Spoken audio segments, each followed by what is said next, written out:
Hi friends, இன்னைக்கு one piece மாங்கா chapter 1158ஓட spoiler தான் பார்க்க போகிறோம். இந்த சாப்டரோட டைட்டில் ராக்ஸ் vs ஹெரால்டு. இந்த சாப்டரோட கவர் ஸ்டோரியில் வானோல கைட கூட ஃபைட் பண்ணாமல் காணாமல் போன ஹீரோவோட கிரேவை காமிப்பாங்க, கல்லறையை காமிப்பாங்க. அது யாருன்னா கொசிக்கி மோரியோ, அதாவது கெக்கோ மோரியோ.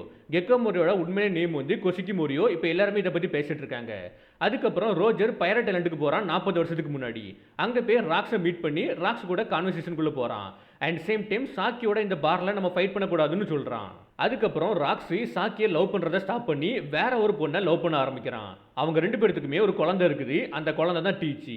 ஃபியூச்சரில் பிளாக் பீடாக மாறுவான். இப்போ ஹெரால்டை கேட்பாங்க. ஹெரால்டு கோரஸையோட அந்த ஆஃபரை அக்செப்ட் பண்ணுறான். அக்செப்ட் பண்ணி ராக்ஸ் கூட ஃபைட் பண்ணுறான். இவங்க ரெண்டு பேத்துக்கு இடையில நடந்த ஃபைட்டு வந்து வேற லெவலில் இருக்குது, பயங்கரமாக இருக்குது. ரெண்டு பேர்த்தோட ஹாக்கியுமே கொலைட் ஆகி பக்கத்தில் இருக்கக்கூடிய எல்லாத்தையுமே நாசம் பண்ணுது. ஒரு கடத்துக்கு மேலே ரெண்டு பேருமே அப்படியே அன்கான்சியஸ்குள்ளே போகிறாங்க. ரெண்டு பேருமே வின் பண்ணவே இல்லை, யாருமே வின் பண்ணலை, ரெண்டு பேருமே தோத்தான் போகிறாங்க. இது மூலமாக நமக்கு தெளிவாக தெரியுது ராக்ஸு ஹெரால்டு ரெண்டு பேருமே ஈக்குவலுன்ட்டு. இந்த ஃபைட்டு மூலமாக இவங்க ரெண்டு பேர்த்தோட ஃப்ரெண்ட்ஷிப்புமே எண்ட் ஆகுது. இப்போ 39 வருஷத்துக்கு முன்னாடி நம்ம கார்லிங் காடு வழியில் ஒரு சுவாரஸ்யமான விஷயத்தை கண்டுபிடிக்கிறான். அது என்னன்னு தெளிவாக தெரியல, பட் ஸ்டில் அது கண்டிப்பாக ஈமுக்கு பிடிக்கும்னு அவன் நினைக்கிறான்.